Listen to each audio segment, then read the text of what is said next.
ఇటీవల కాలంలో బంగారంతో పాటు వెండి కూడా రికార్డు గరిష్టాలకు తాకి పతనమైన సంగతి తెలిసిందే. అయితే బంగారం మళ్లీ పుంజుకుంటోంది. కానీ వెండి మాత్రం పెట్టుబడిదారులకు నిరాశ కలిగిస్తోంది. గురువారం బంగారం స్వల్ప పెరుగుదల నమోదు చేసింది. వెండి ధర స్థిరంగా కొనసాగుతోంది. ఇటీవలి కాలంలో బంగారంతో పాటు వెండి కూడా రికార్డు గరిష్టాలను తాకి పతనమైన సంగతి తెలిసిందే. అయితే బంగారం మళ్లీ పుంజుకుంటోంది. కానీ వెండి మాత్రం పెట్టుబడిదారులకు నిరాశ కలిగిస్తోంది.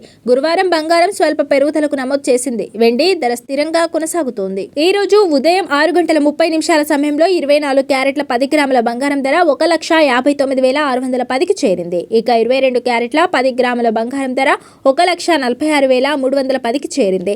ఇక దేశ రాజధాని ఢిల్లీలో 24 క్యారెట్ల 10 గ్రాముల పసిడి రేటు 1,59,760కి చేరుకోగా 22 క్యారెట్ల 10 గ్రాముల గోల్డ్ ధర 1,46,460కి చేరుకుంది. మరోవైపు వెండి ధరలో స్వల్ప తగ్గుదల నమోదైంది. గురువారం కిలోకు 100 రూపాయల మేర వెండి ధర తగ్గింది.